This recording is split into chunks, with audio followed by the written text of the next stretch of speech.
Police confiscate a massive arsenal linked to taxi violence in Port St. John's.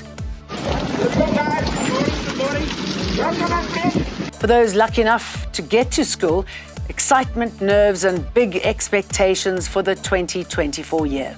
Forget the PhD, is esteemed businesswoman and serial board member Thabi Leoka even an economist? Hello, I'm Jane Dutton. Remember to like and subscribe.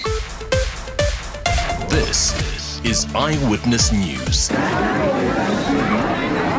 Excitement for many children today as they kicked off the 2024 school year in a school of their choosing.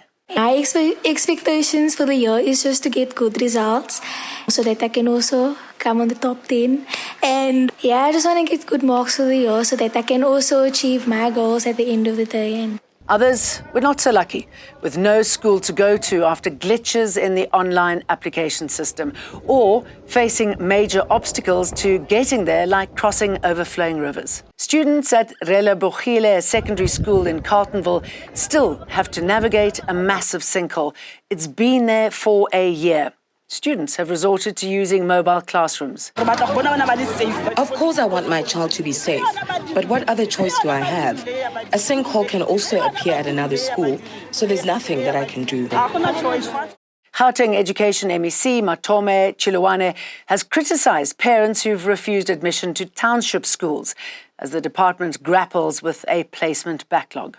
So it's important that it's understood that our township schools are amongst the best, if not better. In fact, we have a township school that looks better than a school in a suburban area in our province. And if you want a swimming pool principal, you are correct to demand it. The Department of Education in KZN has instructed schools to send learners home early today following a level 5 warning of disruptive rains. The South African Weather Service says bad weather may lead to flooding in KZN, Gauteng, Limpopo and Mpumalanga. A massive breakthrough in the taxi violence that erupted again yesterday in Port St. John's. 3 people were killed and several cars set alight. That's after violence erupted there last week between 2 feuding taxi associations. Police tell us they're trying to facilitate talks between the two. There are dialogues which are currently underway involving relevant stakeholders and both taxi associations with the aim of putting an end to this feud. Fire safety? What fire safety? A problem in so many buildings in South Africa. Firefighter Veyant Engelbrecht says there was not enough equipment to attend to the Marshalltown building fire that claimed the lives of 76 people. The Commission of Inquiry into the Usondiso building fire resumed today, with Engelbrecht testifying on the fire response. In August last year, the hijacked building caught fire in the inner city, killing more than 70 people and leaving dozens injured. Engelbrecht says many cities in the country don't prioritise fire safety. The profile is one of general neglect with total disregard for fire safety and thus for the preservation of life. It is clear both privately owned and public sector owned structures are far too often left to deteriorate to the point of no return. Is she or isn't she an economist? Formerly esteemed career board member Thabi Leoka is embroiled in a qualification scandal. This is what it looks like. It seems the Thabi Leoka qualification scandal has grown some legs.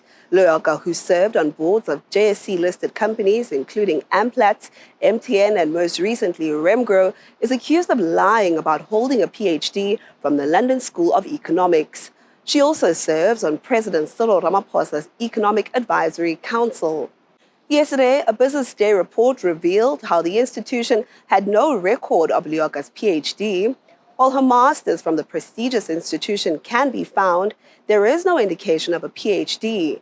But she insists she does hold the qualification, even promising to provide proof. But over 24 hours later, nothing has been released to the public. Today, the Daily Maverick entered the ring, confirming their own investigation into Leoka's PhD and denying that they'd stopped their own probe, as she had claimed. At the same time, Leoka's master's in economic history has raised questions on whether she's an economist or a historian. An interesting development is if she lied about her PhD, Leoka may be facing some jail time. The National Qualifications Framework Amendment Act, which was passed last year, stipulates that if a person is found to have falsified their qualifications, they face a prison sentence of up to 5 years, a fine, or both. Eyewitness News. The growing reach of the Gaza war, its humanitarian impact, and the role of global leaders have been discussed at the World Economic Forum in Davos and the Non-Aligned Movement Summit in Uganda. International Relations Minister Naledi Pandor says the United Nations Security Council should include countries from Africa, Asia, and Latin America. A reformed system of global governance and a strengthened multilateralism will also allow us to address other major challenges, such as the scourge of terrorism, which today affects all parts of the world. We as South Africa condemn terrorism in all its forms and manifestations.